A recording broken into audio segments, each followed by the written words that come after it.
I'm Dr. Swanee Jett, and I've had a passion for public health for over 30 years. And these are the critical conversations about health in our community.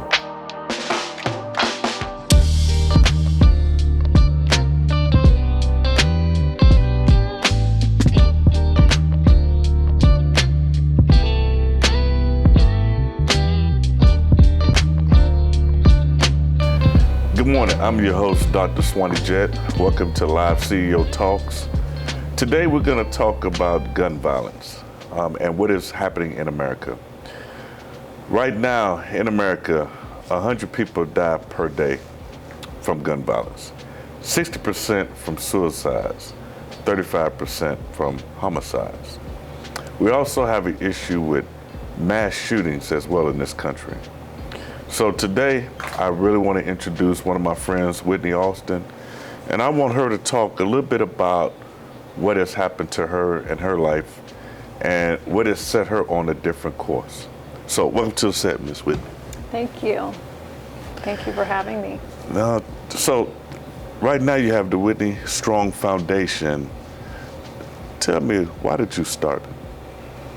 Well, I always share I cared about preventing gun violence before it actually impacted me, but in a very narrow sense. So I'm a mother. I have a 9-year-old and an 11-year-old, and I think a lot of parents in America can relate to being concerned about school shootings. I'll never forget being pregnant with my daughter and having my toddler son with me as I spent an entire weekend in December of 2012 watching the footage of the Sandy Hook shooting and thinking that this isn't okay, this isn't the America that I want my children to inherit. But I had a lot of excuses for not getting involved in the work of prevention. I had a busy career, I had young kids, I just came up with every excuse for why I didn't need to get involved in the work. But of course, disrupted story after story every time another mass shooting would occur. And then fast forward to September 6, 2018, I thought I was going into work at Fifth Third Bank like any other day at our corporate headquarters. And instead, I walked into a mass shooting.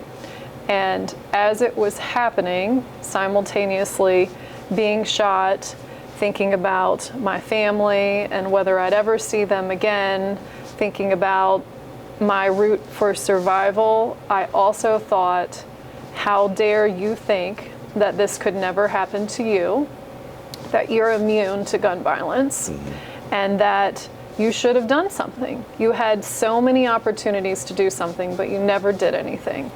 And so once it was confirmed that I would live, that this miraculous outcome was mine, that I had been shot 12 times and none of the bullets hit any major organs or arteries, that I was so stable that I didn't even have to have surgery until the next day. It was the most clear message I have ever received. I'm a person of faith. It was, you have to do something. You have learned, you now have to do something.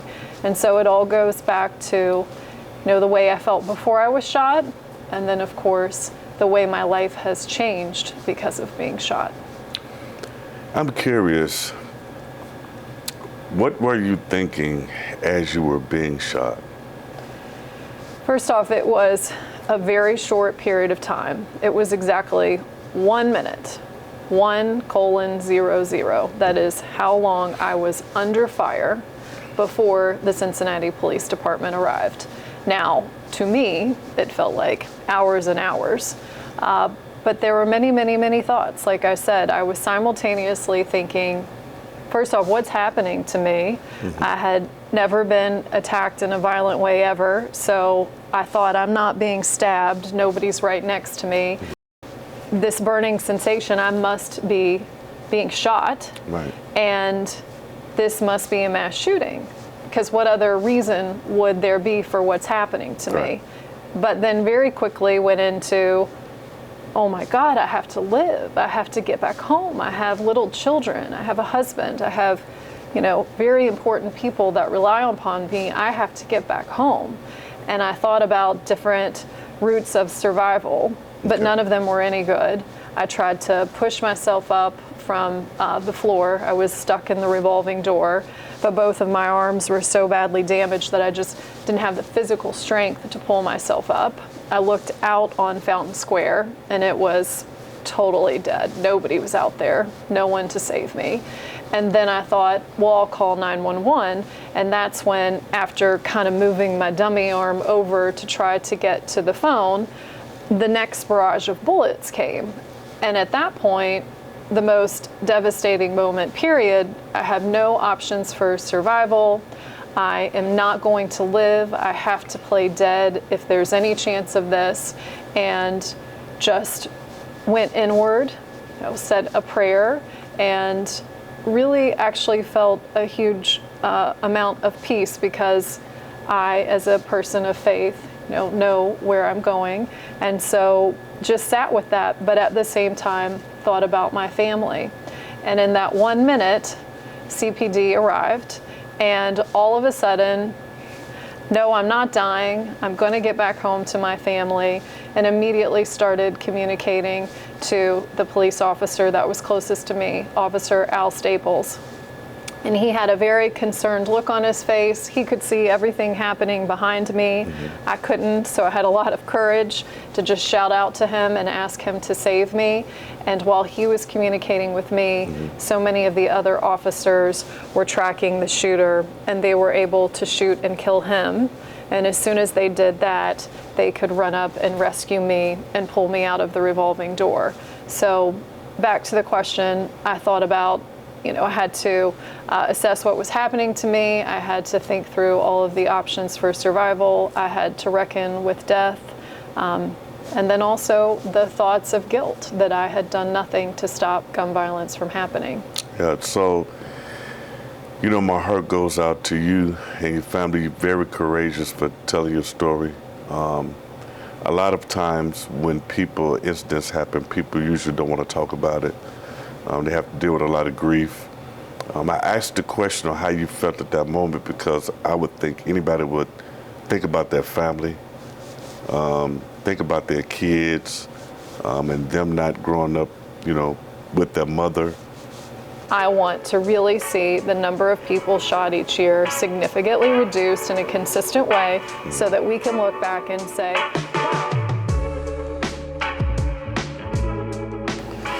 So tell me a little bit about this officer, courageous hero that saved your life. Yeah, Officer Al Staples is really, really special. He was special before he showed up as my hero on September 6th. He has been a police officer in communities often hit hardest by gun violence for decades.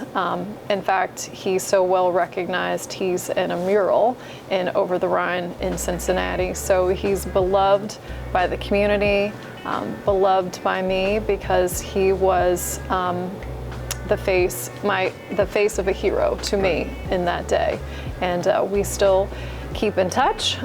He's really someone I see almost every time I go into Cincinnati. He volunteers for Whitney Strong. He comes down to Louisville to participate in events. And we talk about, once he retires, that he'll be involved in a full-time way with Whitney Strong. So that's good. He's a really special man. So what did you do before for Fifth Third Bank? And then, tell me a little bit about the path that you're on now. So I was a banker, and it was really professionally the only career I ever knew. I loved working at the bank. I started out in the branches, and then I went back to school and got my MBA because I knew I wanted to do more with the bank. And in 2010, transitioned into different corporate roles, working in communications and project management. And the last few years before the shooting, I did product. So I managed all of the unsecured lending portfolio for the bank. So, banking is boring speak to most people, but it was really exciting work. And we had just launched a brand new digital application for one of our loans just a couple of months before the shooting. So that's why I was in Cincinnati all the time. The team was up there, and I was ready to watch it play out and see the results and improve upon the product. And then, sure enough, the shooting happened, and what once mattered so much all of a sudden didn't matter at all. It was, how do I prevent this thing, this awful thing that happened to me, from happening to other people? And not just specifically what happened to me. Mass violence is awful and horrible, but in this new world of work that I do, I have developed many, many relationships with survivors of gun violence and those who have lost loved ones to gun violence. And it became very clear to me, it doesn't matter how you're shot, why you're shot, where you're shot, none of those factors matter. The trauma is impossible, and this thing is preventable. So how can I be on the side of preventing it? You know, I'm glad you're here. I'm glad somebody saved you, because you have a real purpose in life. Oftentimes, you know, at the beginning of the show, I talked about the statistics, right? But I believe every life counts. So tell me a little bit about your foundation, because you had a great career before. You were making a lot of money, I'm sure. And now you have started a foundation, which is different work. So tell me about it. Yeah, I don't think I knew what I was getting into.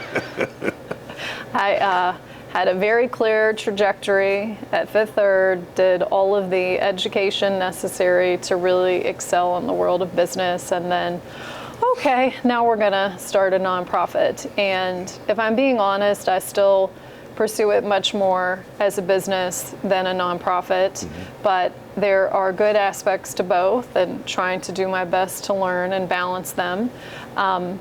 But to me, it really shouldn't matter if you're a for-profit or a non-for-profit. We all have a responsibility to make our country and our states and our cities and our communities better. So I think it was a natural progression. I really did feel my heartstrings pulled in those years leading up to the shooting that I needed to do more. So with Whitney Strong as a nonprofit, we are focused on primarily pulling people together to make progress on the issue of gun violence. I can remember sitting in the hospital that first week after the surgery, getting blood transfusions, and talking a lot to my husband about how can we make progress on this issue that feels so very stagnant. It's not to be dismissive of all the reasons. While you're in the hospital, you're thinking this? Yes. While you're in the hospital? Yes. Because I'm just thinking about surviving. So you're thinking about, what can we do? Wow.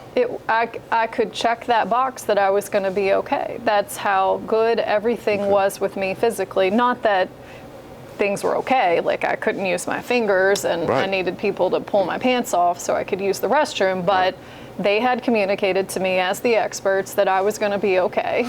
I trusted them, and I knew that I had work in front of me, but that I'd do the work and I'd be okay. So I got this huge blessing. Don't worry about it, do the work, spend your energy on prevention. And my mind has always been overactive. That's part of the corporate grooming, and so I had to think about something, and that's what I thought about. I also had the kids home in Louisville, so I didn't have parenting responsibilities. Which is big, because you can't think much when you're chasing kids. If the kids were there, it would have been a totally different situation. And so we thought about the many factors that lead to stagnation on this issue. You know, part of it is cultural, what gun owners think versus non-gun owners. Part of it is political, what Republicans want versus Democrats. And some of it is just a lack of education. You know, gun violence is increasing in terms of its mortality and in terms of being a leading cause of death. And so in many ways, Americans are just like, oh my God, like this is a problem. I do need to pay attention to this now. And so we landed on, if we focus on common ground then we can pull people together, we can make progress, and certainly progress is better than where we are now. And so that was the idea in the hospital. But I wasn't ready for the world really to know about it. There were many requests from national media outlets. I needed a lot of support. Like I said, I couldn't use my fingers, so there was no typing or texting. How long could you not use your fingers? It probably took at least a month to 2 months before I could start texting. Okay. I had to do everything voice to text. Okay. Which was that's painful. Really gives you empathy for people that need to do that constant. Yes. All kinds of incorrect names. I mean, it just became a joke. Like, I know who you are. I'm sorry that my phone can't, spell your name correctly. And so we headed back home, and many of the support systems in my life, from physical therapy to occupational therapy to mental health therapy, started to come into place. And this amazing team of really friends from business school surrounded me and helped build the website, establish us as a nonprofit, and prepare us to accept donations so that we could fully launch the organization. And we did. It was exactly 3 weeks after the shooting, and jumped on Good Morning America and all those shows to say, this is what happened to me, and this is the positive outcome of what happened. So that's how it all got started. So measure success, and what does that look like? Yeah, so. Because I know you're a numbers person, so I know you've thought about this.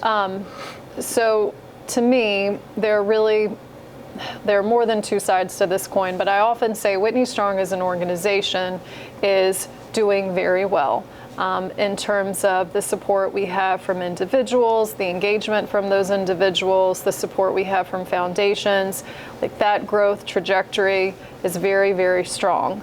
But to me, none of that matters until we see the number of people that are shot each year decreasing in a significant and consistent way. And we have seen the exact opposite in the last 2 years because of a number of factors, the most significant of which is COVID-19 and what it has done to our mental health state, to the social services that we provide. Could go on and on and on. And so that pains me greatly.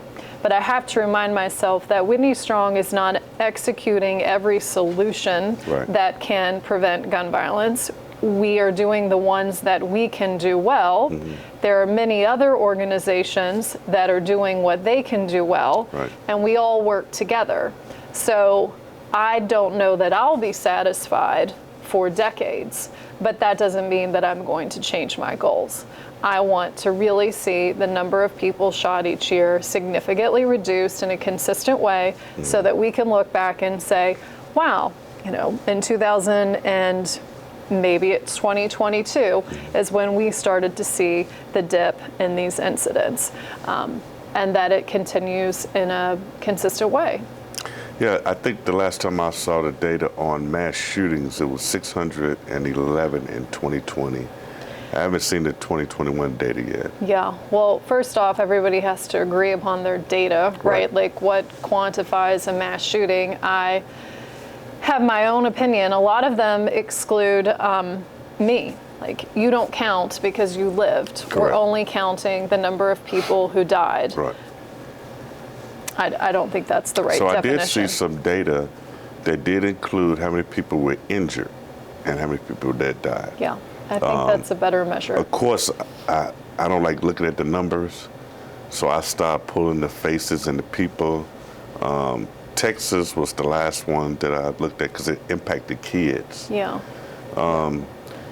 Well, regardless of how you measure it, the FBI has their own measurement of what an active shooting is, and they released a report recently that showed in 2000 there were 3 active shooter incidents, and in 2020 there were 40.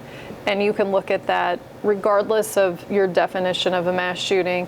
We have seen a significant increase in the last 2 decades. And so, again, it doesn't matter what definition you use, this is a growing problem for America. It's still a small number of people each year, and why we should not take our eyes off of solutions that can reduce homicide, domestic violence, community violence, accidents with our kids, suicide by firearm.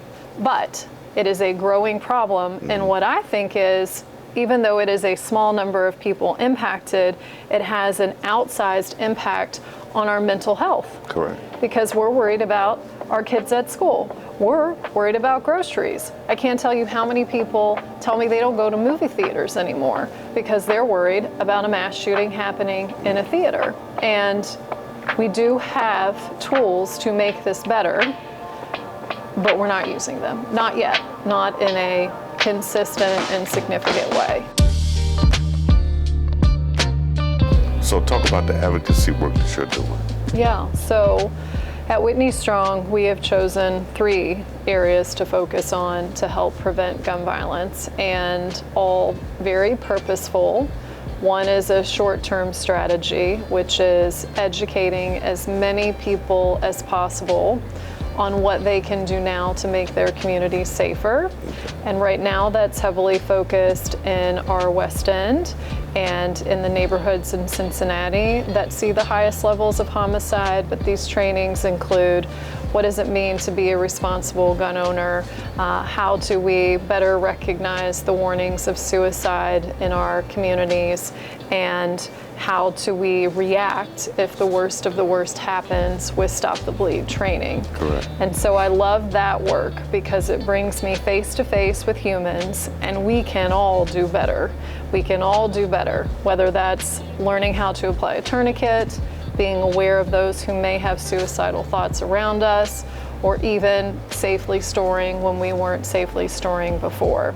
So I love that work, and Whitney Strong will continue to bring it into more communities. My next goal is to get it into the communities with higher levels of suicide, because as you started, when you look at gun deaths in total, more people are dying to suicide by firearm than any others.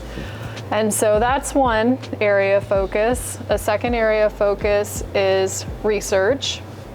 I know we have had a deficit of research on this subject matter for decades because of lack of federal funding. In 2019, Congress finally came together after decades and allocated $25 million to the CDC and the NIH. We got a lot to make up for. And until we make up for it, it really plays into the narrative that, well, we don't know what we're doing in the first place. Nobody knows how to solve this problem. So we will continue to fund research projects that support the work that we do. And so just to give you an example, we're working with the University of Cincinnati's criminology department to improve our outcomes from our community Save a Life work so that we can really point toward these are the ways in which behaviors are changing. These are the ways in which lives are being saved. And then lastly is the advocacy part of the job, and that's focused on legislation. And so in Kentucky, we have a bill called Crisis Aversion and Rights Retention, and it is a helping tool. It's to help gun owners. Gun owners can have crisis moments too, whether it's self-harm and suicide or planning an incident of mass violence.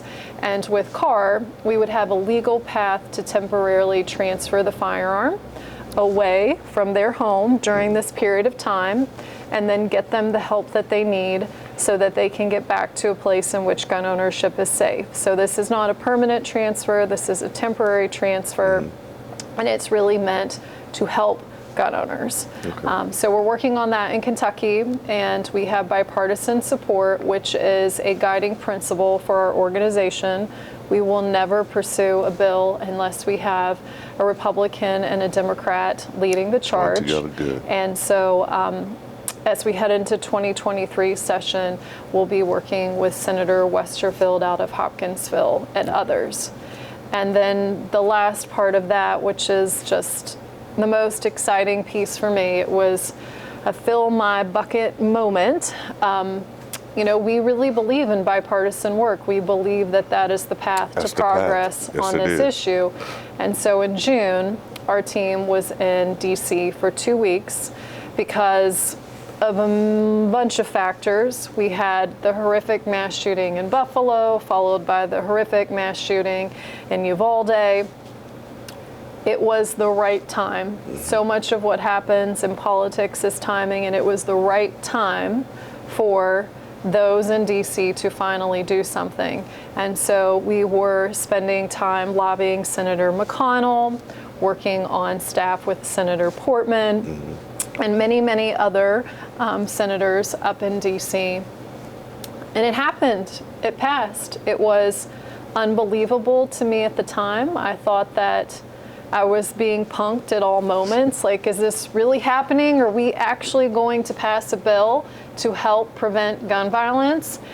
And we did. And not only did we, the full, well, not the full, but a lot of the Whitney Strong team, including my family and my children, got to sit in the Senate gallery and watch all of the votes cast. And I'm just so very grateful. I think that so many senators on that day elevated to the highest versions of themselves, including Senator Cornyn out of Texas, Senator Murphy out of Connecticut, Senator McConnell out of Kentucky. It was just a tremendous moment for the movement. And so to everybody in Frankfurt, I say, watch out. Like, I witnessed it. This can happen. And so I already was not going to give up. Now I'm never going to give up. We're going to get there. We are going to make change in Frankfurt too. Well, thank you. So on a final note, that concludes our show today. I want to thank Ms. Whitney Alston for coming. I want to let her know we are Park Duval in advocacy work too. So we do have grief counselors on staff. We do provide mental health services. I want to be an aid to your foundation. And thank you for coming. It was a pleasure. Oh, well, thank you. And remember to dedicate yourself to a mission or cause that will outlast you.